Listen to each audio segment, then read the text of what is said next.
Ready? Hi and welcome to 365mag.com. My name's Alex Thompson and we are ready. Let's clap. Yeah. I'm joined by MC Complicated and the special guests here in Barkode in Amsterdam, Pig and Dan. Uncomplicated. Big and simple, though. Really close or so, you know? Yeah, well, sorry. So guys, welcome to Amsterdam once again. It's a bit cold. That's a good name, man. Sorry. The poor guy, sorry. Shall we start again? Yeah. Yeah, we'll start again. Wow, that was good. Oh, it was good? Yeah, don't do sorry. Why? Keep on going. Keep on going. Can you edit it? Yeah, everything gets edited, it's fine. So guys, welcome to Amsterdam. Thank you. You guys have had a hell of a career so far. What has been like the highlight? So that you, like, just pick one off the top of your head. What's been one of the greatest highlights so far?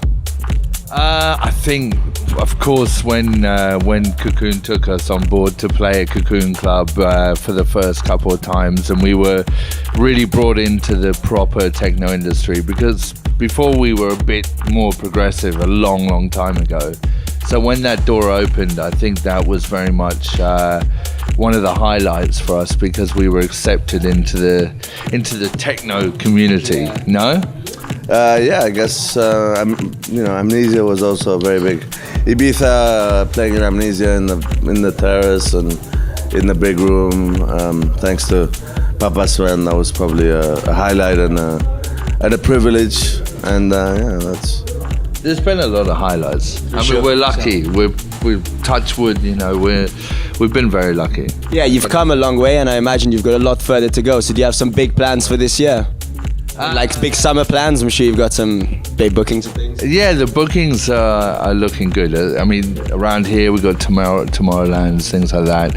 Oh no, we haven't got Loveland. Loveland. There's so many lands. There's a lot of land. Land, but it's love. How many fucking lands are there? As many as they could come up with. I think the main thing is that our label is really starting to grow with Elevate, and we're starting to concentrate on doing our own events with DJs we really feel haven't got enough coverage at the moment, and it's a pleasure working with artists and DJs that, well, they kick ass, and it's nice to be part of helping people grow, if we are. I mean, I think we are. Yeah, I'm sure anyone related with you guys is gonna grow. So you're out to help the underdogs basically at the moment. Well, yeah, no, it's all about, it's much easier to just play with well-known DJs. That's what the label is. It's about, obviously, playing. It's about the music and discovering new talent, that produces music that we like, So it's exciting, and it's good to sort of give back what we've been given, because one day we were the underdogs, and someone believed in us, and gave us that chance. So it's about that, and yeah, it's very exciting that we're gonna have a residency we're planning a residency in London. Which club? In the Egg in London. Yeah, the new Egg. They've just rebuilt it. Yeah, the new Egg. It's much bigger. They built it with a really fat sound system. It's not finished, but apparently it's really going to kick ass. Hopefully. Yeah. We also have we're doing our first event in Ibiza in Sankey's. It's a little thing we're doing with Christian Smith, and just a tester. We're doing it ourselves, no big, we're doing it. We're just, it's a little experiment.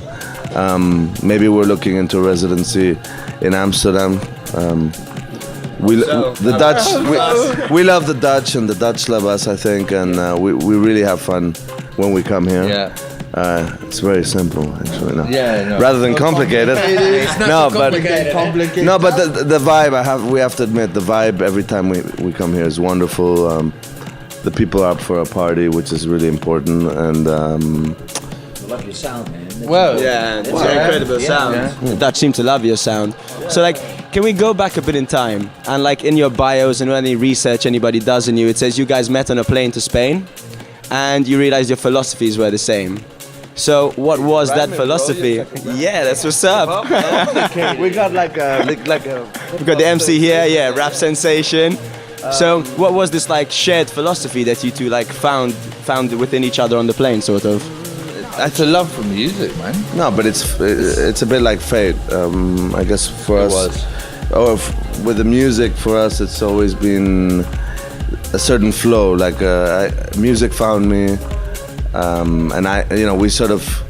I mean, the probabilities of meeting someone, being seated one row behind that person on a plane from London to Mallorca is nearly impossible, and so we basically exchanged a couple of words then, and we didn't see each other for 3 more years afterwards, and then we met through a friend of mine, or a common friend. He said, he said to both of us, I'm going to introduce you to someone that you guys might gel with. And he put us together in a studio, and basically from the first sort of moment, we both, it was all about making music with all the elements that we liked in that music. So it wasn't, we had different backgrounds. I had a bit of a house, techno, trance. I've gone through all the genre of music, hip hop, heavy metal, rock and roll. I mean, it's all there. Funk, soul. Music is music, I think, and we sort of just put what we love into the tracks, and it flowed from the very beginning, and we still are here. It's been a tough one. I mean, there's good moments, bad moments. Like anything. Yeah, it's been work. dynamic, man. I mean, luckily. But it's. You're saying it's like it was difficult to get ahead, and now let's say in the industry there's like a big flood of DJs and producers. So if you two were to be starting from, let's say, today again, how would you go about it? Because it'd be totally different with social media and everything. You have to stick to what you believe in. That's what we always have done. It's a tough one. It's really hard. I'm a bit. I was talking to Dan about it, and I think I'm a bit not disappointed, but I think it's quite sad that a lot of there's no names, but there's a lot of artists out there that aren't. There's a lot of Milli Vanillis in the industry right now, there are. And it's very frustrating because I just don't think DJs should produce music for other DJs. I think, no, but like no, there's a lot of ghostwriting going on. And it's something that's very frustrating. I think it's it's quite sad that people are getting credit for something they haven't done, and it's not an attack towards anybody, but it is for us as producers. And when we go back, we play. We play in the weekends, and we go back into the studio every week, and we spend 6-7 hours a day in the studio in front of Logic with, whatever, working with the computers or synths or whatever you want to call it, making music. It's very frustrating to know that there are people there that are getting credit for something they're not doing. And it's. I mean, I can't do anything about it. It is what it is, and it's how it is. So it's not. But it is a frustration that I have to admit. So if there's young producers out there, But, like your fans out there, if there's a lot of DJs and producers who aspire to be where you guys are at, what's the best advice you could give them? Stay true and. Yeah, I mean, the thing is, if you stay true and believe in yourself, be constant. Work your fucking ass off. Yeah, I'm sorry. Nowadays, you need to work your ass off to be successful at anything. It doesn't come. There's nothing that comes to you unless you win the lottery. But the lottery can probably fucking kill you because people that win it's true. The reality. People that win the lottery, they end up drinking themselves to death or taking them drugs to death or going bankrupt. Bankrupting themselves to death. You know what I mean? No, but it's a tough industry, the music industry. Everything is tough. So you just gotta work, believe in yourself. Obviously, if you're gonna really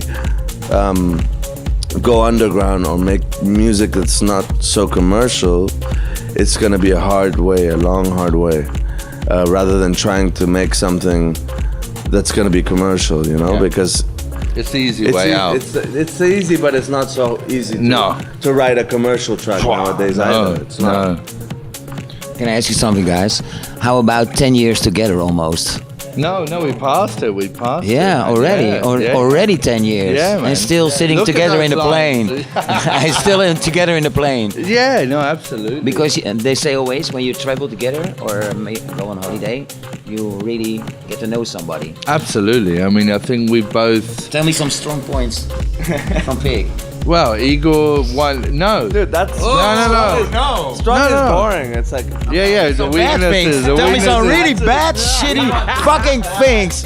This is what we want to hear. good stuff is boring. It's not my mouth. Well, we both listen. No. We both really recognize our strengths and our weaknesses, Yeah. and the good thing about us is that we both have the opposite strengths and weaknesses. So, if there's something that I'm strong in, he'll be weak in, and vice versa. And we found that over time, you can insult it, you can put it down, you can get pissed off about it. But when you learn to adapt, it's like any relationship. I mean, we're not married, we're not partners. No, But it's true. But you learn how to, you know, to work your tolerance and your patience and stuff like that. Time to play!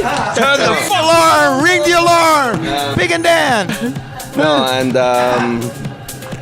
I mean, it's funny. We were talking about it. We were. I'm taking adrenaline pills because I don't have enough adrenaline in my body, and he's taking pills to get his adrenaline down. So like when we're in a plane, when we're in a fucking plane, and the plane is like going through a fucking storm and turbulence, I'm like just chilling out, going, whatever's gonna happen. I'm like, holy shit! You know, if we're gonna, I'm like, Dan, if we're gonna fucking die, we're gonna fucking die today. Can't do anything about it. You know, we might as well fucking, you know. Yeah, and he's hilarious. like freaking out and shit. So. Turn your phones. Sorry, the presenter's telephone is just ringing at the moment, so we can't actually discuss anything at all. The big and Dan. Yeah, listen. Oh, that's you. Sorry, later. It's complicated. It's complicated. So let's. But yeah, no, we do what we, you know, it's about doing what you love. Music is about doing what you love. And if you think, I think it's like everything in life. If you think about making money, your creativity, especially with a creative process, the creativity goes away, you know? We don't make music thinking we're gonna make money on this. We make Never music wanting to basically improve ourselves, wanting to make something different, wanting to, you know, we always want to improve. We're probably our biggest own critics, you know, and we're always trying to make different sounds. We try and, like, you know, find different elements. I mean, of course, our music, it all has a certain sound to it, but I think we mix it up, you know. Yeah, one day we do something a bit envelope. more melodic, other times we do something more techy, Dark, yeah. tech house or deep, other times we do something more techno. So, you know, because we get bored of just, there's a lot of people that stick to one sound and they find that sound and they just, which is good in a way. Maybe that's our mistake, is that we stick. We're not predictable. We like to be unpredictable. And the other thing is We're not predictable. shut up, Igor. We are not predictable. You're talking too much now. Get those adrenaline pills out. Give me some. But the thing is, we make music because we want to play it. Yeah. That's why we produce music. We want to play our music, and we are designing our own set continuously, and that's how we make the difference, or how you can. If you're a producer nowadays and you really want to be different to everybody else, produce your own music and play it, because everybody has access to music nowadays, you know. Yeah. You can't go to London and buy a bag of vinyls and go to all your DJ friends in Holland. I've got a bag of London with 100 vinyls that you're not going to play in 4 months, you know what I mean? Exactly. Bitches. And if you want to find that, it's going to take you ages to fucking find, you know? Yeah. So it's not like that. So I think it's about creating or finding your own sound and playing your music. And just loving what you do and working your ass off and whatever I said. Pushing the envelope. Yeah. Push it. Don't, you know, try and break it. Push it real Push it real good. Real good. Well, guys, thank you so much. Push it real good. Sorry. So guys, thank you so much. I think it's time for you guys to start playing. Can't wait. Yeah, So yeah, let's do it. Excited. Bye to 365. Thank you very much, and we'll see you all soon. Rock and roll. Rock and roll. That was awesome. Thank you so much. Best interview ever. Yeah, thank you so much.